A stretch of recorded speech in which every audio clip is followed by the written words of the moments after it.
In terms of, and still keeping the film theme, I mean, you've built cars. I was just looking from the website. The people that you have built cars for, it's the who's who of iconic movie stars or recording people or actors, and it includes Elvis and Bob Hope, Sinatra, Sonny and Cher, John Lennon, Yoko Ono. It's just, did it amaze you sometimes, the people that would walk through the door and ask you to build a car or build something for them? Is that? Did you ever get really surprised by that? It's very interesting because I did a car for Ringo Starr, a Flame 57 Chevy, and he included it in one of his albums. And one Sunday I was down here working, and there was a limousine pulled out in front of the our showrooms, and two people got up and they were looking through the window. Mm-hmm. And I said, "Gee whiz, they look familiar." I walked out there, Bob and I, and say, "Yoko, is this both you?" and is this you, John? He says, "Yeah." I said, "Well," he says, "Ringo told us that you did the car for him. They liked it." I said, "Well, why don't you just come in and look around instead of looking in through the window?"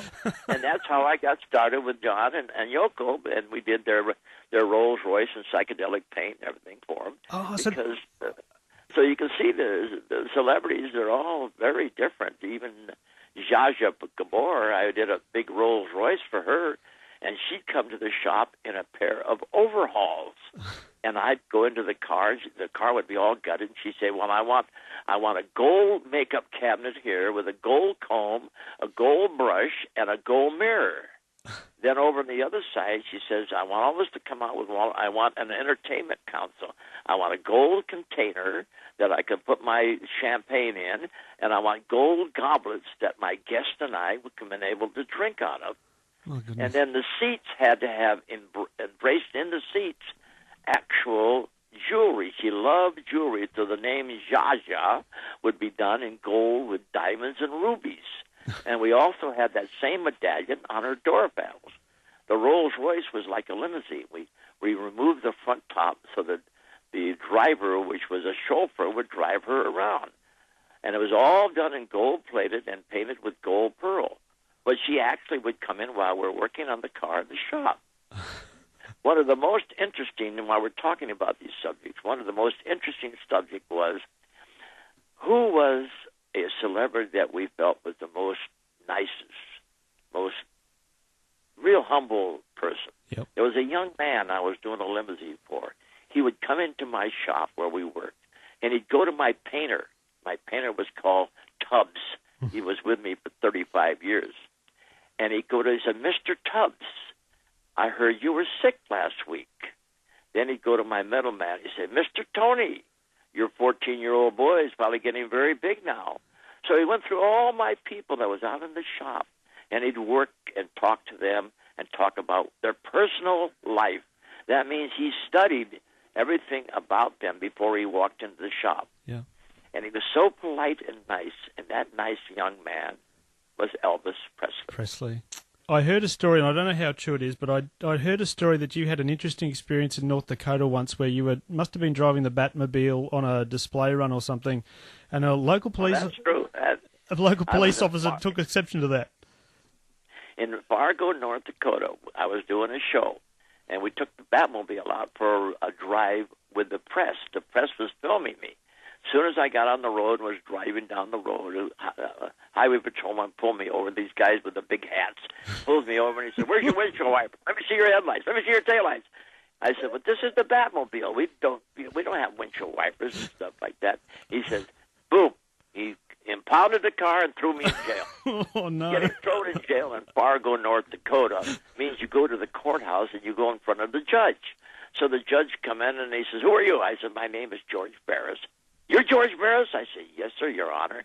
He said, "What are you here for, Mr. Barris?" I said, "Well, your officer over there, he arrested me and he threw my Batmobile in an impound." He says, "What?" He said, "Wilbur." Wilbur was the officer. "You realize that you arrested Mr. Barris from Hollywood?" And the officer says, "I don't know who he is." And he says, "And you impounded the Batmobile, the famous Batmobile?" And Wilbur said, "Well, I don't know what the Batmobile is." He said, "Wilbur," he said, "I'm going to demote you to a dodge catcher. You cannot work traffic no more. So the guy was demoted to a dog catcher right there, and he released me, and we put the Batmobile back on the street, and we were able to do our filming. But it was kind of interesting to see the things that we had to pioneer, even with the highway patrolmen that gave us tickets and also proceeded to throw us in jail. Was Adam West with you then too as well? No, Adam wasn't with me at that time.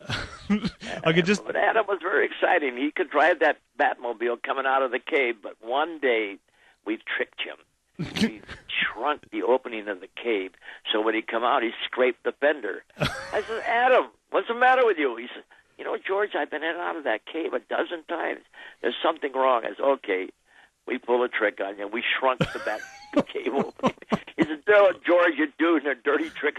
We would do all that kind of thing. We would drag race between the 1989 Batmobile against the 1966 Batmobile, right on the set.